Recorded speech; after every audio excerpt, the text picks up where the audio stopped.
Look, I know that there is just so much Trump derangement syndrome in the media, but this piece by CNS journalist Stefano Pozzebon I found really interesting about what Venezuela is like 2 months on from the capture of dictator Nicolas Maduro. He writes, "It's hard to overstate how different the South American country now feels. There's a new buzz and optimism that, to be frank, I have never seen before." This piece goes on to talk about the time he has spent there covering the chaos in Venezuela over the last decade and writes, "The changes happening in Venezuela now are like nothing I have seen before." And the very last line of this piece is quoting a source that says, "At least for now, we've got to admit that Trump got this one right."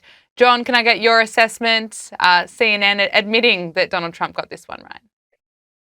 Well, that CNN piece is one of the most optimistic things I've read about Venezuela in a really long time. It was especially great to see Chris Wright, our terrific Secretary of Energy, down there meeting with Delcy Rodriguez, now in charge of the Venezuelan government. And so Venezuela was once a rich country. It could be a rich country again. And it looks like Rodriguez is awake to the fact that socialism is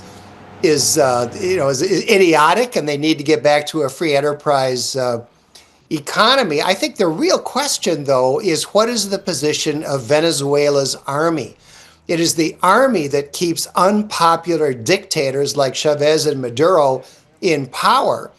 And I don't know whether the Venezuelan army is ready to stand down and allow real reform or not. Nick, can I get your assessment? And how is this issue being reflected in the polls? I mean, it's been 2 months since Maduro was captured in such an incredible move. But as we know, people tend to move on. What's your assessment of how this is being reflected in the polls? Well, I think it continues to buoy President Trump, and the American people are very satisfied with the way that President Trump's conducted himself on the international stage. And peace through strength is becoming the Trump agenda here.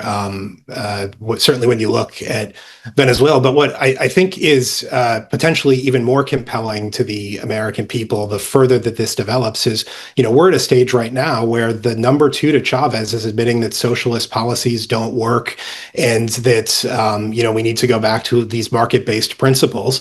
But we have domestic American politicians who are continuing to beat the drum for these socialist policies. And, the more that Venezuelan people embrace these economic reforms and we get Venezuela back to being the prosperous leader in South America that it once was, the more that these American and European politicians who are embracing the anti-imperialist Maduro double talk, despite the abject failure in his leadership, the more that those politicians' agendas are going to be exposed.